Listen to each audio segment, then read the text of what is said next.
All right, that's the problem stated, all right? Yeah. Why is the plus or minus on the V2 like that? Because it's a measurement. They can put that any way they want. It has nothing to do with the formulas. It's exactly, this is exactly what I'm driving at, and I'm glad you asked this. This is a perfect setup for me. So normally, the positive on a voltage is always with respect to the dot. Do you all follow me on V1 or V2? How many understand that? Here, on purpose, they put the positive up here. Not because that is the V2 in the formulas. This V2 is somebody's external measurements. They're just saying that's the V2 I want. You all hear me on that? They want that. I don't care what they want. Here's what I'm going to do, and I'll get back to that. And I'm going to make a little note over here. Can you leave them there? Thank you. I'm just going to say the V2 I'm using, this V2 that's there, is actually minus my V2 prime, and I'm going to put V2 prime. Y'all follow me on this, class? I'm also going to do one other thing. Y'all notice that this current is going into the dotted terminal in secondary? How many see that? With me on this? We know current leaves the secondary terminal, right? Leaves that if it's positive. Yeah. Is this your laptop? Yeah. Okay. I hope it is. If it's not, I'm in trouble. Anyway, so what I'm going to do here is now change this, and now I've got my plus or minus V2 prime here. And what I'm going to do is this. That I2 is going into the dotted terminal. Y'all see that? Now the dots are, they don't ever change this, the dots, all right? That has to do with the physical makeup of the transformer. So what I'm going to do is say their I2 is minus my I2 prime. And I'm going to do this.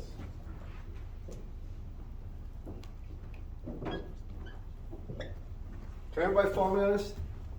Now remember, both I and V that they're asking about too.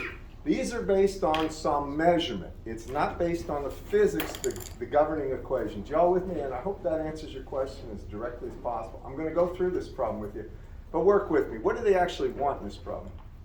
They want all those values? I1 and I2. They just want I1 and I2? All right. Let's get I1 and I2. To get I1, probably the best single way to do it, in my opinion, is this. Start with the 24 volts, 0 degrees. Put in those two that resistor of 4 and the capacitor of minus J 4 ohms, right? And now I'm going to do one thing. I'm going to take all this impedance in the secondary and I'm going to reflect it into the primary circuit. Y'all with me on this, class? So what would it be? More turns, more impedance. That gets 2 turns for every 1 turn here. Less turns, less impedance, right? So the impedance in the secondary is 16 plus J8. The impedance in the primary will be 16 plus J8 divided by 2 squared. How many see that? So now I come over here and I say this impedance is 16 plus J8 over 4. I'm putting it that way so you'll know where I'm getting everything. Right, that's the reflected impedance from the secondary. Now I want this current. So for I1, this really is simply going to be 4 plus J2 ohms, right? Right there, class? After you take 4 into 16, you get 4. 4 into 8 is going to be 2. Correct, class? All right, so what is this current? Please, if you have your calculators, give me magnitude and angle of this current. It's going to be 24, right? At 0 degrees, over 4 plus 4 is 8. And minus J4 plus J2 is minus J2. So give that to me in terms of a magnitude and an angle. 2.91 at an angle of 14.03. At an angle of, what was it? 14.03. And I can confirm that one. Okay, good. Is that the answer in the manual, or in the solutions? Okay, it is. Sir, is this, you agree with me there? Are you with me with what I'm doing? Mm-hmm. I'm really trying to make sure if there's anything that you don't understand, I can address the question in the most, hopefully in the best possible way, trying to answer it in however I need to answer. I'm just making sure. You got that, right? Now look, if we have I1 without going, yeah. I got 2.91. Yes. Oh, sorry. Yeah, it was 2. Yes, 2. Thank you. I thought he wrote 2. My ears aren't as good as yours. 2.9. Sorry, I appreciate it. Sir, is that what you got? Mm-hmm. All right, now if we have the current in the primary, don't we automatically have the current in the secondary just from that turns ratio business class? How many know that? If we have the designations, current leaving the dotted terminal of the secondary, entering in the primary, correct? If we have that, I know what? The current in the primary is, or current in the secondary is going to go down by a factor of 2, doesn't it, class? Because it goes from 1 to 2, so that means I2. And you can tell me what this is. This is my I2. We'll get their voltage and stuff in a second. My I2 is going to be equal to 1/2. simply 1, yeah, right, 1/2 times I1. And what is that value? That's about 3 there, so it's 1.5 something? 1.451, something like that, at an angle of 14.03 degrees. But now I'm going to make the comment I need to make. This is the I2, and I should say it's I2 prime, right? I'll call it I2 prime. Y'all agree with me? Because that prime is my designation, not theirs. Do y'all follow me in this class? What do I do to get theirs? Just the negative of it. And that's an acceptable answer. I can put minus 1.4, what's that again? Is it 1.4546? 46? Yes. 1.46, right? At an angle of 14.03 degrees.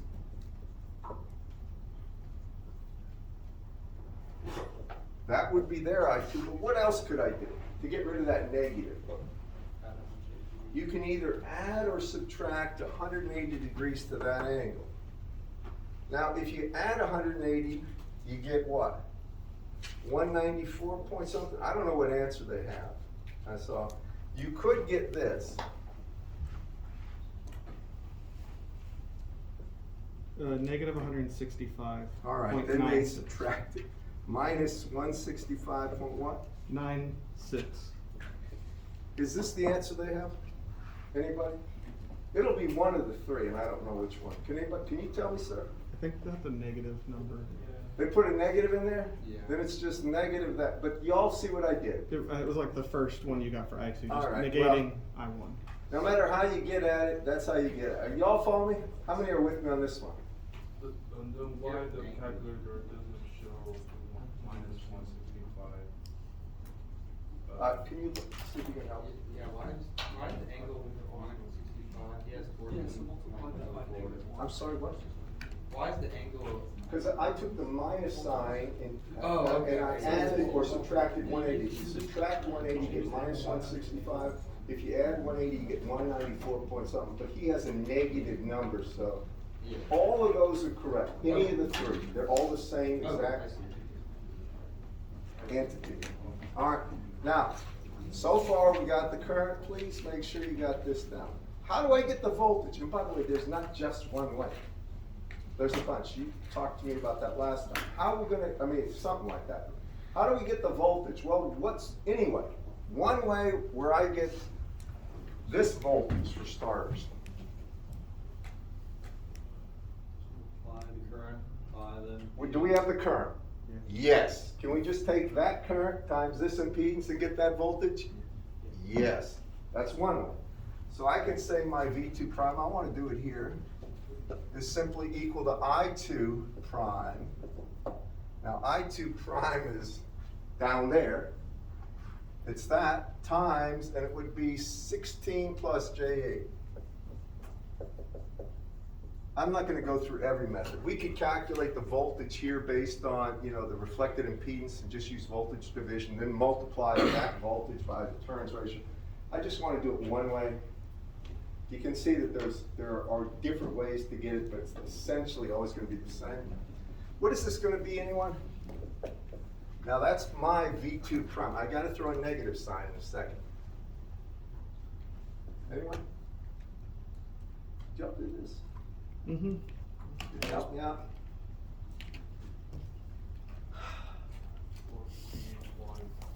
14.55 at angle negative 100. 14.55 at what? Angle negative 112.8. Is that consistent with what you guys I got? got 26.12. 26.1 what? Magnitude? Yes, 60. Yeah, and then at 40 Oh. degrees. Oh, okay, let's try this. All right, go ahead. 26.12 at an angle of 40.6 degrees. Anybody else get that? It's at 25.9. All right, it's and probably 40 round. degrees. At what? Same angle. All right, I'm gonna say one thing. You're gonna get slightly different numbers if you're rounding. Don't worry about that. Now that's V2 prime. What do I do to get V2? It's as easy as just what? Putting a negative sign in front of that number. Y'all follow me on that, class? That's acceptable. Sure, just put, this is, tell me what the book has on this. Is it minus 26.12 at 40 degrees, 40.6 degrees? They only gave I1 and I2 as answers. All right, well, that's V2 as well. But you all understand it. Remember, it's important when you write the mathematics, it's based on the designations I showed them. Positive voltages to the dot, positive current on the input on the primary goes into the dotted terminal, on the secondary comes out of. Got me on that, everyone? Why, Yeah. why when you inverse the V2 with the V2 prime, the angle doesn't change from the V2 prime? But if you put a negative sign and you wanted to absorb it in the angle, you keep the same magnitude and you add or subtract 180 degrees to the angle, right? That's the reason. I just left the negative there. You want me to absorb the negative into this one? Is this what you're saying? They only put negative on the magnitude, but the angle it doesn't change from this. The magnitude will never change, just the No, angle. the angle have to change the Y. Well, if you want to get rid of that negative, then you either add or subtract 180 to that 40 degrees, 40.6 degrees. Then it'll be positive. But that's entirely up to you. Okay. Now, other questions before I go on, and I thank you for that question simply because I think a lot of people get confused when they see the designations of the voltages and currents not consistent with the fundamental physics or the way it's developed. Did you have a question before I move on? Yeah, I mean, if you don't, I mean, you guys talk among yourself, but I'm trying to make sure so today, before the quiz, we're gonna talk about something, and if you listen to me, you won't have any problems, but if you look on the internet or try reading the book and all this, you may find yourself scratching your head with a big huh? Because this is the stuff I really dislike the way it's presented in a lot of books. It's at a level that's far too advanced and not necessary to understand how they work. Now, how many know what an operational amplifier or an op-amp is? I'll bet you half this class will work with them because they have to work with measurements and telemetry and things where you have a very small signal level and it has to be amplified. For instance, it could be coming from a speaker or a microphone. It could be coming from a pressure sensor. Who knows where it's coming from, but it has to be amplified. And back in the day, before VLSI, that's very large state integration, actually when I was in grade school, you had to build analog amplifiers. Actually, we didn't have digital computers. We had analog computers, and I'm not going to go into that right now at length. But they were much more complicated, much larger, and in general, a bigger pain. Then VLSI came in about, and they could take all 10,000 transistors, and they could put them on something with a surface area of 1 or 2 square inches. And that was a revolution, because now they shrunk everything down, they coat this stuff, this planar silicon, with a material called photoresist. Then they'd use a high resolution type of lithography to delineate a pattern with x-rays or something like this. Then they'd remove that part of the resist and they'd use a dopant and they could create transistors. Y'all have heard transistors, right? But they couldn't create them where they're this big or the size of even a pinhead. They're of their dimensions of 5, 6, 10 microns, micro inches. And all of a sudden, everything that was Star Wars stuff back then could be realized. They could have enormous computational power on something super small. Look at your phones right now. When I was a young kid, the computational power on that phone would probably be housed in a building bigger than this. So you can understand the scale. It's shrunk. Now, in doing this, my point is there's a ton of transistors in your phone. Cajillion of them, kind of deal. All right, more than you'll ever count. So why am I saying that with respect to an op-amp? Well, an op-amp is this. It's a simple triangle, is the way it's drawn. It's considered a block diagram. This op-amp represents tens of thousands of transistors possibly. And it has 2 input terminals. It's going to have a negative and a positive input terminal as such. These are the inputs. This is usually labeled as V minus and then V plus here. It doesn't really matter. Then it's going to have an output terminal. This is V out.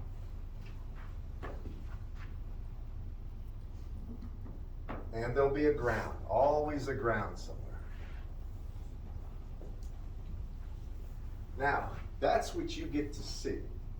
What is unseen and untalked about usually is that drawing represents power supplies, hundreds, maybe thousands of transistors that are working in a way that they force what I'm about to write down to happen. Are you ready? Now this is the part that's going to bother you. It's this. There is no difference between these two. So delta V is 0. And you're going to say, huh? That makes no sense. So there will be no difference. V minus is equal to V plus. It's actually not true exactly, but it's very close. And there are electronics that force this to occur. Y'all follow me? The electronics do the thinking. The second thing is I going into the negative is equal to 0, and I into the positive terminal is 0. Y'all hear me on this? You should be bothered by that. Why are you telling me this? I don't see a use for this junk. flows in, there's no voltage across it. Here's why. Now remember, I told you these transistors force this to occur. Are you ready? So let's take a look at this in a very practical circuit. How many worked around op amps again before? You're going to use, bless you, but you're probably going to use these things to build circuits that take a very, very small, almost unmeasurable voltage and increase it to a point where you can display it on an oscilloscope and you can measure it or even hear it with a speaker system. So just keep that in mind. This is for amplification. So let's take a look at a standard operational amplifier, and these are called ideal op amps. And now I'm going to do this. Take the positive terminal and I'll ground it. All right. I'm going to put a resistance R1 here and a resistance R2 here. Here's my V out and here's ground. And here's my V in.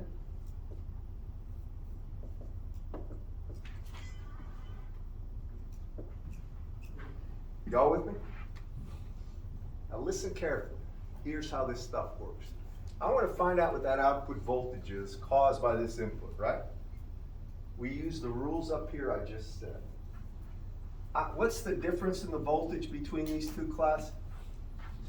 Zero. There is none, right? In other words, if you know the voltage on one side, you know the voltage on the other. You all hear me? It's forced electronically. The electronics cause that to happen. You don't have to ask why. Just face the fact that happens.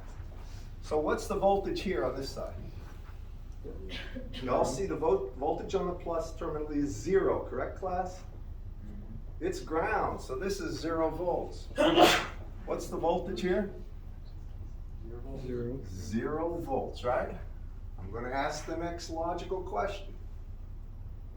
If I've got, and maybe some people like it better when I use hard numbers, but I'm not going to hear. What's the current here? 0. Come on, think. What's the voltage on this side with respect to ground? V in, right? You notice that? V in, could be 5 volts. Y'all with me? Can y'all see this back there? What's the voltage on this side? 0. 5 minus 0 is the voltage difference, right? It's not, y'all follow me. And that means what's this current? Well, it would be V in divided by R1. You all see that right there. How many do? With me? That's it. Now, it gets better. How much current, how much of this current goes in this negative terminal? 0. None. None of it goes in. How can that be? Because it's forced to not go in. That's how. All right, so just accept that. Don't worry about the electronics. This is almost true, not quite. There's a very small difference in the actual amount of current goes in. It's orders and orders of magnitude less. But where's all this current go? If I is flowing there, where must it go? Up and this way, right? Y'all follow me? Yeah. Did you say I was V not or V in? I can't tell what that says there. Tell you what I'll do. I'll make this VS. That way you can't miss it, all right? Follow me? Why it doesn't go through the transistor, just the electronic? That is the law. The transistors the circuitry is designed to prevent that from happening through feedback. Y'all know what feedback is, right? All right, basically they're programmed not to allow. They're smart. All right, anyway, no current goes there, all of I goes there. What's the voltage across that resistor, class? Say again? I times R2. So this voltage, and I'll call it V2 here. V2 equals I times R2, but what's I? Vs, and then it's divided by R1, so it's times R2 over R1, isn't it, class? You all with me?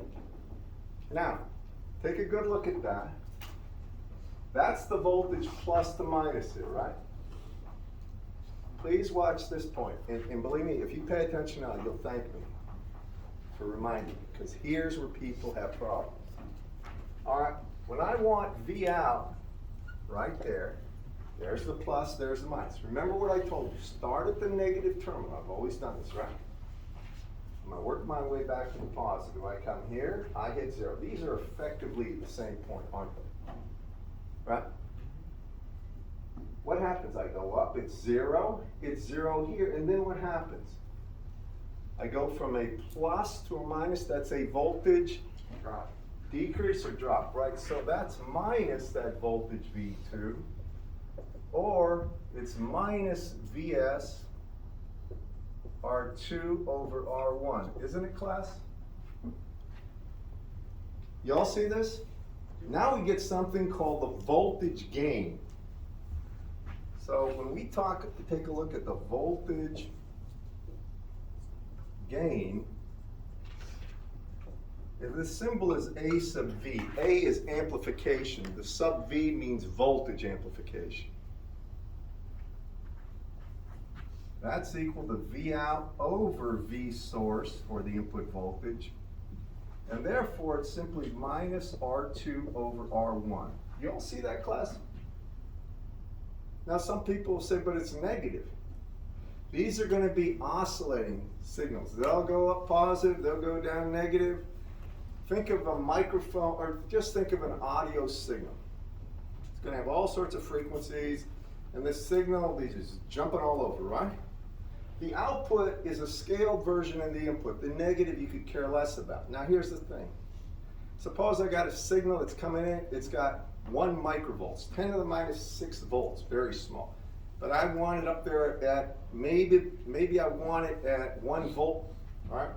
Well, if this ratio is 1,000,000, I get 1 volt. Do y'all follow me? So that ratio determines the output voltage magnitude. That negative sign we can deal with later if we don't want it, but that's really the most basic operational amplifier. Some of you will have to build circuits based on this, I know it, because some of you will be doing senior design. How many seniors in here?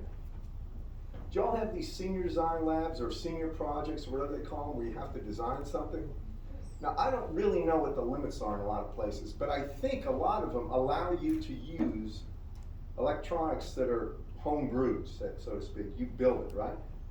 I mean, everything gets home-brewed in most of these projects, and frankly, I don't know anymore what ME and what AE or what IE do, but back in the day, they used to have components of everything in all these engineering projects. You'd have ME, you had fluids, you had thermo. I mean, you had to consider everything, and it all happened at once, just like in the real world. All right, are you good with this, guys? I'm gonna do another one. Now remember what I told you, no current in, no voltage across. What's the purpose of an op-amp? Amplification. It takes small signals and makes them large. If you really want to know, that's it. Yeah. So why don't we hear about the negative? Why should we? Because would it decrease it if it was negative? No, you have a thing about everything's positive until 0. This thing can go negative 5 volts, positive 5 volts, negative 10 volts, positive 10. They're AC signals. Doesn't matter. Magnitude, you care, that negative sign is just a 180-degree phase for anything that's got a constant frequency. Don't worry about that. But that's amplification. Can you explain the why I minus and I plus is 0? Is it nearly 0? Is it equal to 0? For your purposes, it's 0. In the real world, yes, slightly different, but you don't need to know that now. These are ideal op-amps, and you could care less. I'm showing you how you actually do this in the real world. I'm telling you from how I design stuff. Now, not ultra precise meters and stuff, but this is a first cut at designing an amplifying circuit. Okay, now, part 2. I promise you you'll thank me for this, because if you look online, and I have, and see how they do this, it is anything but obvious, this obvious. Maybe the Khan Academy will have something like this. But most people take this and turn it into a nightmare for students. So now I'm going to make a different circuit. Based on an op-amp, but a different circuit. And I want you to think about how you would actually analyze it. There are no wrong answers.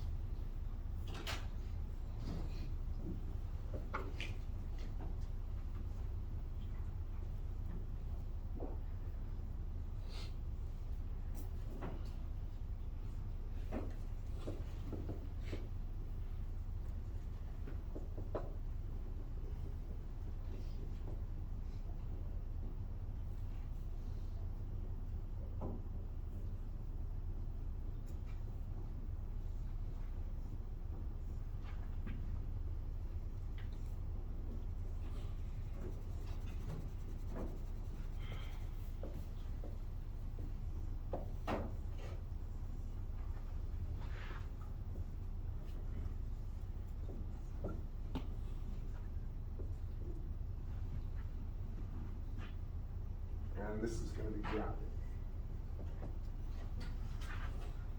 All right? So, here's the circuit. I want V out in terms of VS.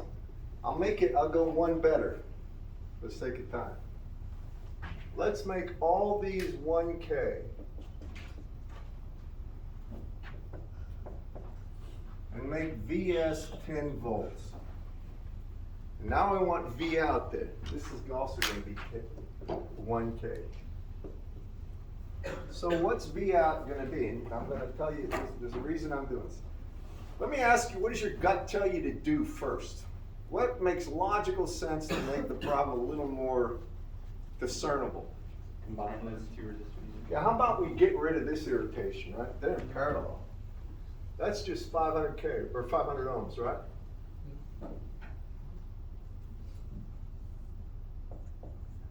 Okay. Anything else? Thank you. All right, now it looks like it's ready for some work. Here's the thing I'll tell you. Always start over here where the input terminals are and see what you can get just by looking at it. Do I know anything about those input terminals? 0 volts. Where? The going into the. This is 0 volts is what he's saying, right? Because it's grounded, correct, class? Now listen, if it's 0 volts here, what is it here? 0 volts. At the Remember that. Whatever it's on one side has to be on the other. Got it? Where do I go next? What current? Going through R1. Yeah, what is it? You're right. Just look. I got 10 volts with respect to ground. I got 0 volts, right? Got 1,000 ohms. What's the current? 10 divided by 1,000 or 10 milliamps, isn't it, class? Sure, this current right here is 10 milliamps based on 10 minus 0 or 10 divided by 1K. Do y'all see that? In the I mean, can you guys see this? I know you're worried about quizzes, but just focus for a second here. I'm helping you. You okay, everybody? All right.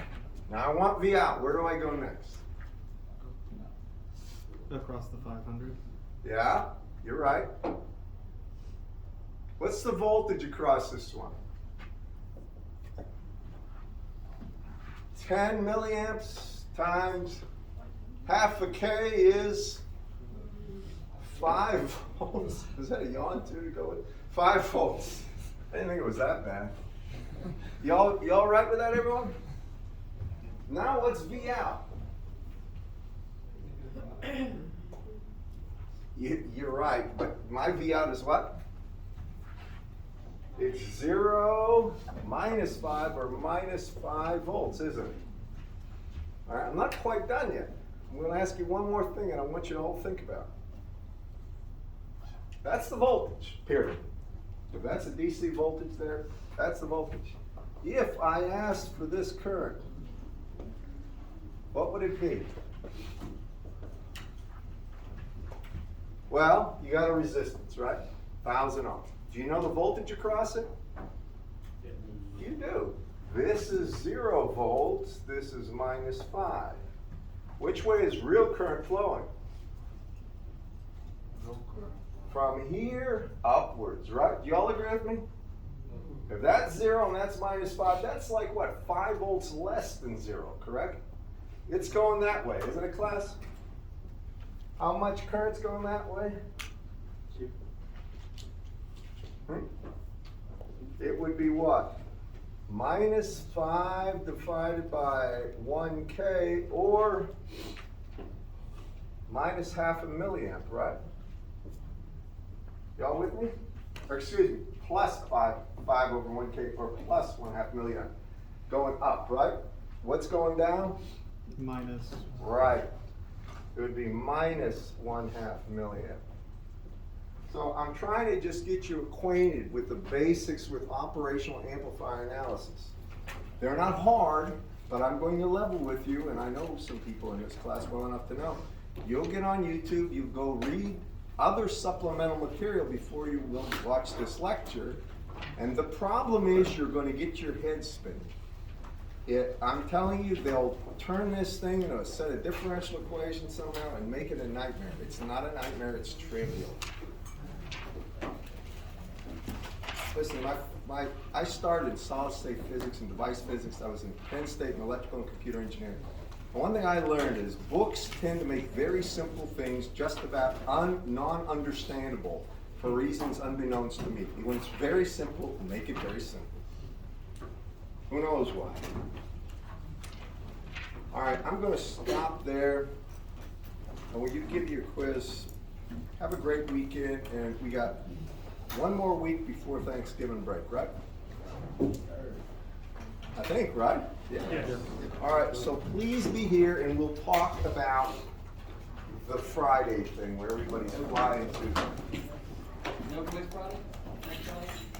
If you want one, I'll give you. I'm not